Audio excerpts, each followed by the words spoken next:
আসসালামু আলাইকুম ওরহমতুল্লাহ। তান্ত্রিক মহাগুরু চ্যানেলের পক্ষ থেকে স্বাগত। আশা রাখি সবাই ভালো আছেন। বিওয়াস বিচ্ছেদের আজকে একটি বিদ্যা নিয়ে আপনাদের সম্মুখে হাজির হলাম। অবৈধ বিচ্ছেদ করার জন্য আজকে একটি বিচ্ছেদের নকশা নিয়ে আপনাদের সামনে আসলাম। ভিডিওটা সম্পূর্ণ ধৈর্য সহকারে দেখতে থাকেন। যদি আমার দেওয়া আজকের এই বিদ্যা ভালো লেগে থাকে, কষ্ট করে চ্যানেলটি সাবস্ক্রাইব করে পাশে থাকবেন। ইনশাল্লাহ আমি আপনাদের জন্য দোয়া করি আমার দেওয়া আজকের এই বিদ্যাটা যেন করে আপনি উপকার পান। আজকের এই কাজটি কইরা যেন আপনি উপকৃত হন ইনশাল্লাহ। আজকের ভিডিওটা শুরু করা যাক। সম্পূর্ণ নিয়ম কারণ সম্পূর্ণ শোনেন, কাজ করেন, অবশ্যই উপকার পাবেন। এটা দিয়ে বিচ্ছেদও করাইতে পারবেন, বশীকরণ করতে পারবেন।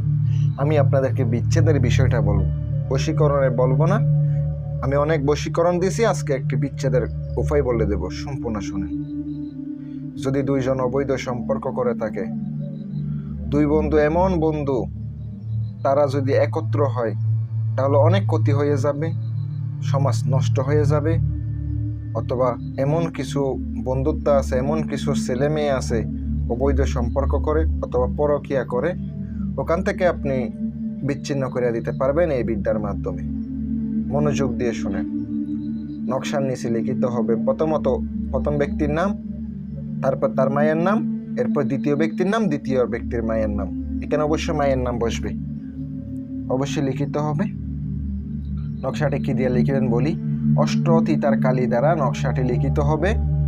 একটি নকশা লিখিবেন, আপনাকে লিখিত হবে ভোজপত্রের উপরে।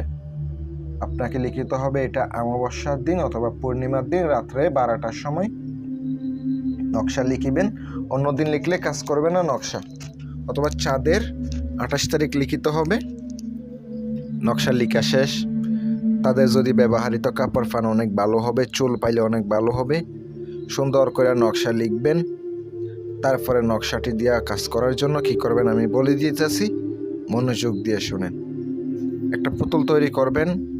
তৈরি করার পর পুতুল প্রাণ প্রতিষ্ঠা করে নকশাটা প্রাণ প্রতিষ্ঠা কইরা পুরনো 2 কবরের মাঝখানে আপনি পুঁতে দিয়ে চলে আসবেন। রাত 12টার সময় পিছনে না তাকিয়ে সোজা চলে আসেন। আস্তে আস্তে তাদের মধ্যে বিচ্ছেদ হয়ে যাবে। দেখবেন তাদের মধ্যে সম্পর্ক বিচ্ছিন্ন হয়ে যাইতেছে। আমি আপনাদেরকে দিলাম, করেন, ইনশাল্লাহ উপকার পাবেন। সকলে ভালো থাকবেন। যদি কোনো প্রয়োজনে কাজ করা লাগে স্ক্রিনে আমার নাম্বার দেওয়া আছে, যোগাযোগ করবেন। আসসালামু আলাইকুম ওয়া রাহমাতুল্লাহ।